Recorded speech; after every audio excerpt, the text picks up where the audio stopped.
My name is Lillian, and for 30 years, I lived what I thought was a perfect life.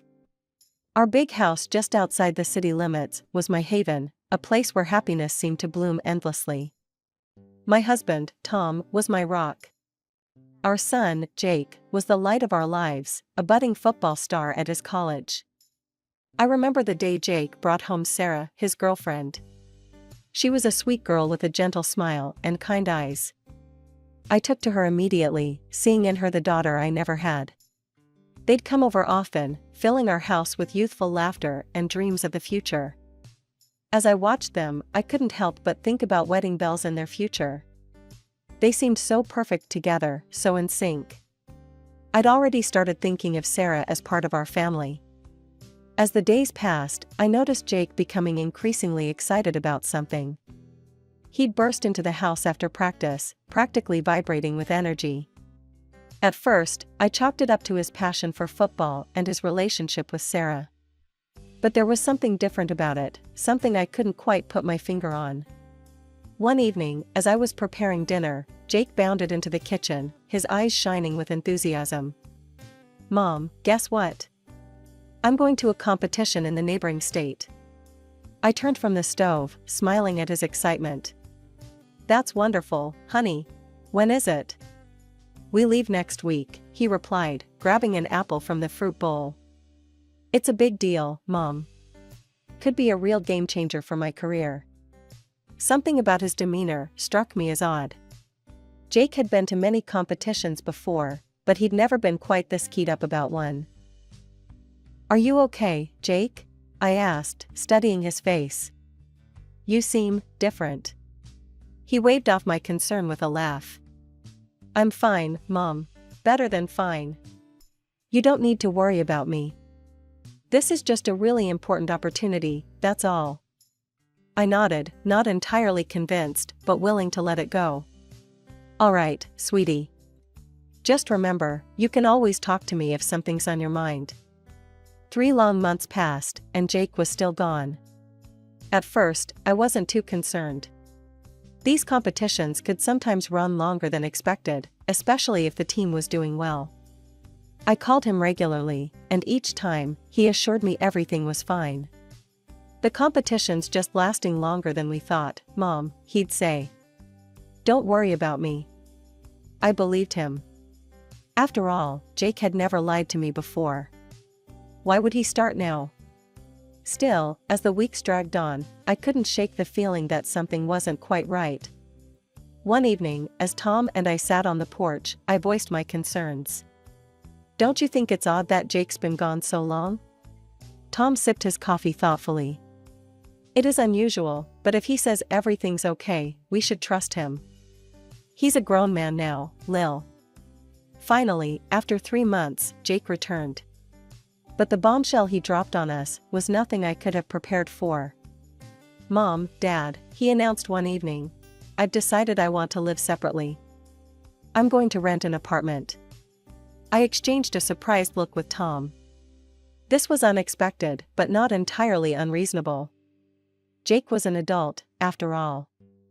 "If that's what you want, son," Tom said, "we support your decision." I nodded in agreement, albeit with a hint of sadness. Our baby was really growing up. "Just know you're always welcome here, Jake." Over the next few weeks, Jake rarely visited. Instead, he'd send messages, often asking for money. Each time, I'd transfer the funds, hoping it would help him become more independent. I tried to ignore the nagging feeling that something had changed in our relationship. Then came the phone call that would turn our world upside down. "Mom," Jake's voice crackled over the line, "I'm coming over tonight. I've got some important news to share. And I won't be alone." My heart leaped with excitement. Could it be? Were Jake and Sarah finally taking the next step? "That's wonderful, honey," I exclaimed. "I'll cook up a special dinner for us all." As I hung up the phone, I turned to Tom with a wide grin. "I think our boy's finally going to make it official with Sarah." Tom chuckled, pulling me into a hug. "Well, it's about time. They make a great couple." I spent the rest of the day in a flurry of activity, preparing Jake's favorite dishes, and setting the table with our best china. This was a momentous occasion, and I wanted everything to be perfect. As evening fell, I heard a car pull up in the driveway. My heart raced with anticipation as I smoothed down my dress and went to open the door. But the sight that greeted me was nothing like what I had expected. Jake stood there, all right, but the woman by his side wasn't Sarah. This girl was a stranger, strikingly beautiful, dressed in bright, provocative clothing that seemed out of place for a family dinner. "Mom," Jake said, his voice oddly flat, "I'd like you to meet Veronica, my wife." The world seemed to tilt on its axis. This couldn't be happening. It had to be some kind of cruel joke. But the defiant look in Jake's eyes and the smug smile on Veronica's face told me it was all too real. We all moved to the dining room in a daze. As we sat down at the table I'd so carefully prepared, I couldn't stop staring at Veronica. She was beautiful, yes, but there was something cold in her eyes that made me uneasy. Jake, seeming oblivious to the tension, launched into a description of their wedding. "We had an amazing ceremony at that new upscale venue downtown. You should have seen it, Mom. The flowers, the music, everything was perfect." Each word felt like a knife twisting in my heart. "How could you celebrate your wedding without the people closest to you?" I asked, fighting back tears. Jake's face hardened. "The closest person to me is my wife," he declared. "I want to make her happy." Veronica raised her head, a smug smile playing on her lips. Jake continued, his voice softening slightly. "Veronica's parents abandoned her years ago. Her grandmother raised her, but she passed away recently. I didn't want Veronica to feel lonely at our wedding, so we decided not to invite any relatives. We celebrated with just our friends." I sat there, trying to process this information. Then a thought struck me. "Jake, what about Sarah? What happened with her?" Jake shifted uncomfortably in his seat. "I left her," he mumbled. She cheated on me." I couldn't believe what I was hearing. Sweet, kind Sarah, cheating? It didn't make any sense. Trying to understand more about this woman who had suddenly become part of our family, I turned to Veronica. "So, Veronica," I began, attempting to keep my voice steady, "where are you from originally?" Veronica's eyes narrowed slightly, but she remained silent. Undeterred, I pressed on. "What do you do for a living? Are you working somewhere at the moment?" Again, Veronica avoided answering, her lips pressed into a thin line. "Perhaps you could tell us a bit about your interests? What do you like to do in your free time?" I tried once more, desperation creeping into my voice. At this, Veronica abruptly stood up. "I'm not obliged to discuss my personal life with outsiders," she announced haughtily. "We're leaving." Without so much as a thank you for the dinner, she strode towards the door. Jake jumped up to follow her, pausing only to ask me to pack some food for them and transfer money for their honeymoon. As the door slammed behind them, Tom and I sat in stunned silence. The next day, still reeling from the previous night's events, I decided to call Jake. I needed answers, needed to understand what was going on. But when the call connected, it wasn't Jake's voice I heard. "Jake's busy right now," Veronica's cold voice came through the speaker. "He can't talk. But you can send money for our honeymoon to his card. We have nothing else to discuss with you." The line went dead. I stood there, phone in hand, shock giving way to a deep, aching sadness. What had happened to my sweet boy? And how had this woman gained such control over him? With a heavy heart, I transferred several $1,000s to Jake's account. It was all I could do, the only way I could still feel connected to my son. Weeks passed, and life settled into an uneasy rhythm. Tom and I tried to come to terms with Jake's sudden marriage, but the silence from our son was deafening. Then, out of the blue, my phone rang. It was Jake. "Mom," he said, his voice brimming with excitement. "I've got amazing news. Veronica's pregnant. We're going to have a baby." My heart leaped. A grandchild. Despite everything, joy surged through me. "Oh, Jake, that's wonderful news. Yeah, it's great, he continued, his tone shifting slightly. But, we need some help. Preparing for a baby is expensive, you know? I transferred a substantial amount to Jake's account, my heart full of hope. Maybe this baby would bring our family back together. A few weeks later, I was tidying up the living room when I heard a car pull up. To my surprise, Jake and Veronica burst through the front door without knocking. Veronica strode past me, her eyes scanning every corner of our home. "This house will do nicely," she declared, her tone matter of fact. "I'm sorry, what?" I stammered, confused. Jake stepped forward, his face set in determination. "Mom, we've decided that we're going to live here. You and Dad need to find somewhere else to stay." I felt as if I'd been slapped. "What are you talking about? This is our home." Veronica turned to me, her eyes cold. "For the proper development of our child, we need freedom and space. This house is perfect." Anger bubbled up inside me. "Absolutely not. This is our home, and you can't just demand we leave." Veronica's eyes narrowed dangerously. "Fine. But you can forget about having any relationship with your son or your future grandchild." Before I could respond, they turned and stormed out, leaving me standing in shock. From that day on, my phone was flooded with messages from Jake. Each one demanded we give them the house, each one more insulting and threatening than the last. I couldn't believe the cruel words coming from my son. What had happened to him? 2 weeks of this torment passed, before Jake showed up at our door again. His face was contorted with rage. "You need to give us this house," he shouted. "Veronica's threatening to divorce me if you don't. Do you want to ruin my marriage?" I tried to reason with him. "Jake, honey, can't you see? She's blackmailing you. This isn't right." His face turned an alarming shade of red. "Don't you dare talk about Veronica like that. You're not worth a hair on her head." That was the final straw for Tom.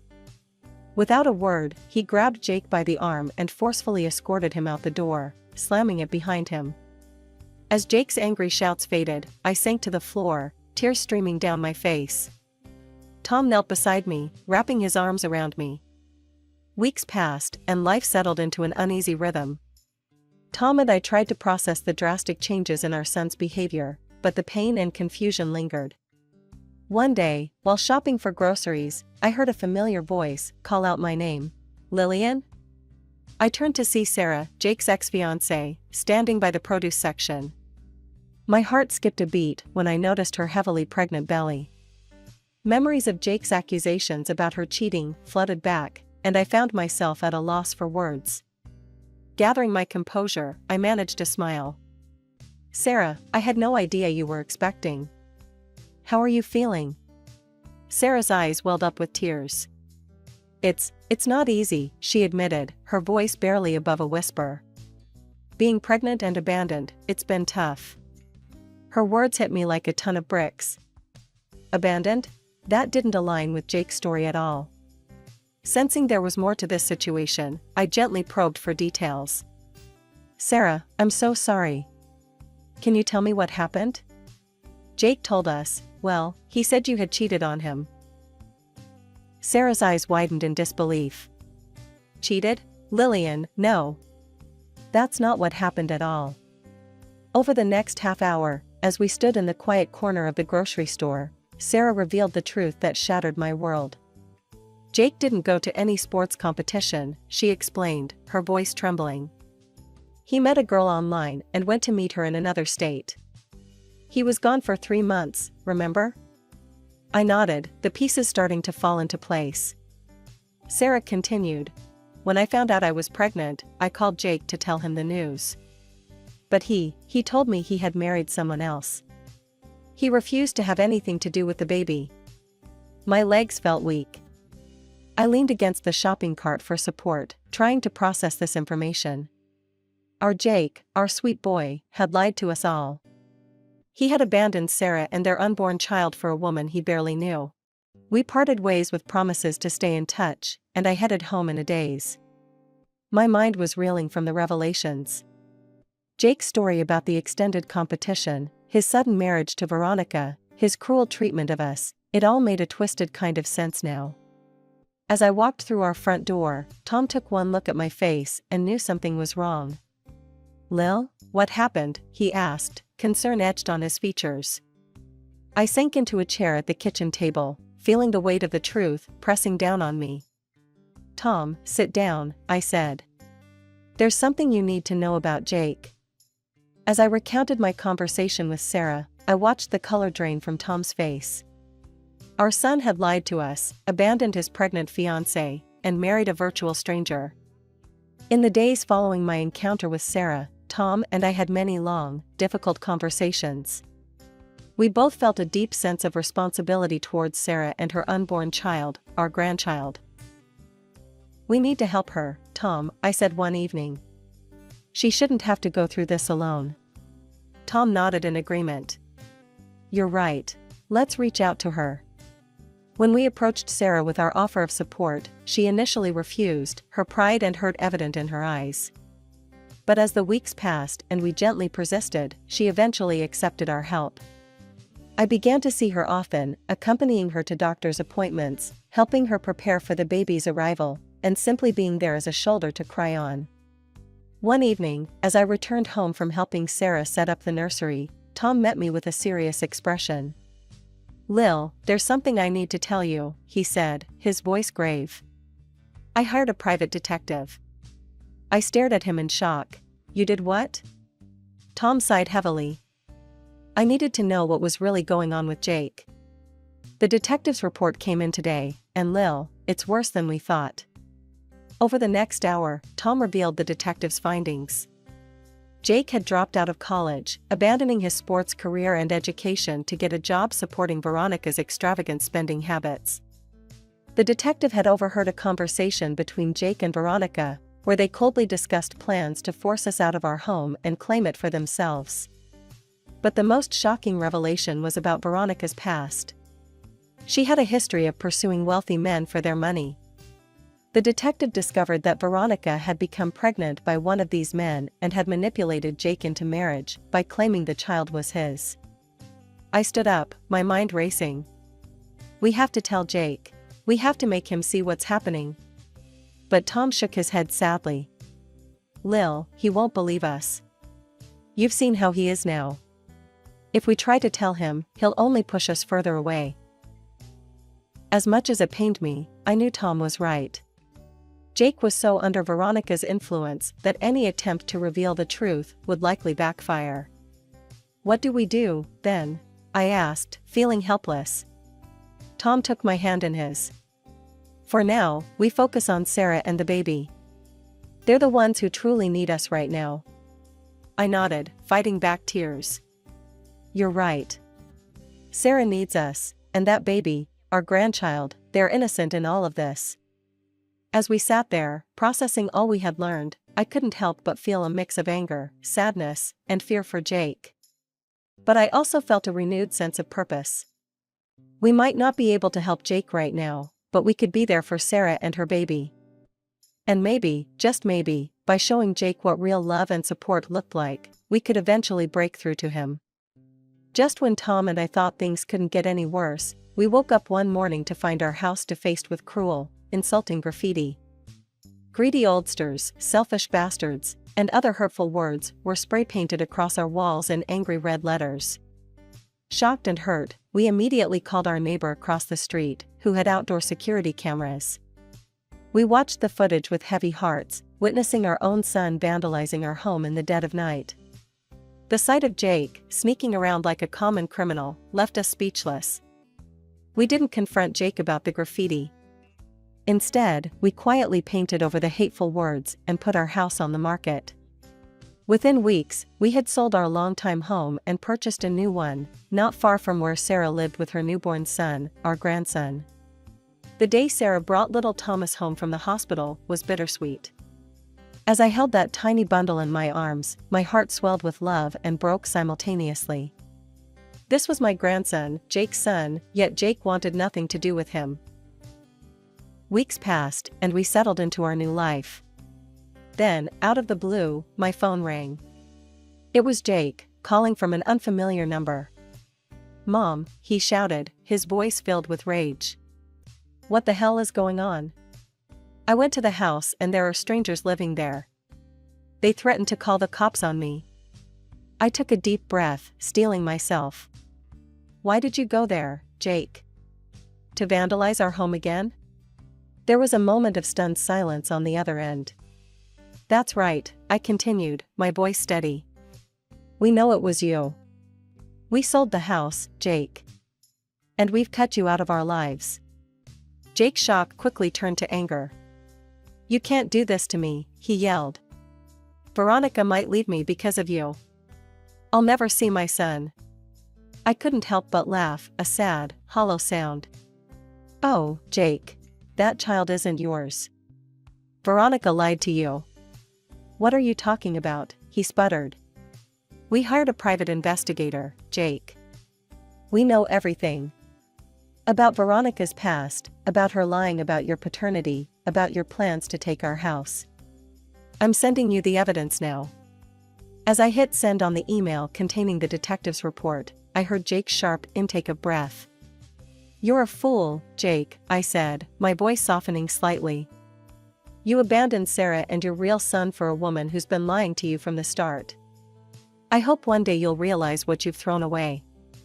With that, I hung up the phone, my hand shaking slightly.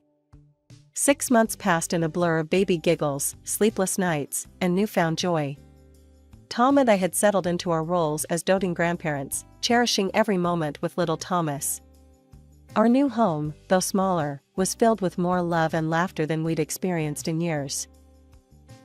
One sunny afternoon, as we sat on our porch watching Sarah push Thomas on the swing we'd installed in the backyard, our neighbor walked by with some surprising news. "Did you hear about Jake?" she asked, her voice low. "Word is, that wife of his up and left him. Apparently, she handed their child over to her parents, turns out she wasn't an orphan after all, and ran off with some wealthy man she met." Tom and I exchanged glances, a mix of emotions washing over us. Despite everything, a part of me still ached for the pain Jake must be going through. Later that evening, as if summoned by our thoughts, Jake called. His voice was a far cry from the angry, demanding tone we'd grown accustomed to. Instead, he sounded broken, desperate. "Mom," he sobbed. "I'm so sorry. For everything. Please, can we start over? I know I'm still your sole heir. I can change, I promise." I closed my eyes, feeling a familiar ache in my chest. "Oh, Jake," I said softly. "I'm sorry you're hurting. But you need to know, your father and I have changed our will. Everything we have will go to Thomas, your son, the one you abandoned." Jake's sobs turned to shouts. "No. You can't do that. I'll go back to Sarah, we can start over." "Goodbye, Jake," I said firmly, and ended the call. Tom found me on the porch swing a little while later, staring out at the setting sun. He sat beside me, taking my hand in his. "You okay?" he asked gently. I nodded, squeezing his hand. "I am. It's not the ending I would have chosen for us, but I think we're exactly where we're meant to be." And we were.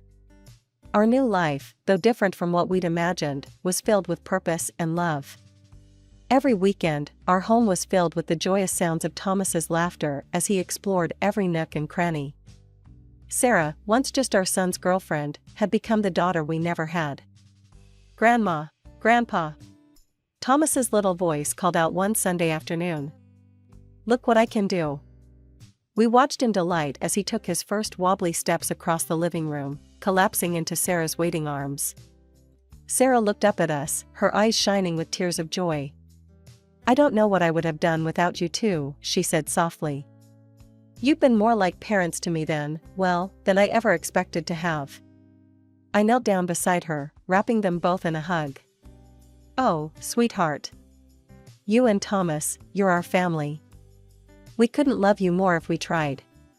As I looked around at the faces of my family, Tom's weathered smile, Sarah's gentle eyes, Thomas's chubby cheeks, I felt a profound sense of peace wash over me. This was not the life I had planned, but it was a life filled with more love, more joy, and more purpose than I could have ever imagined.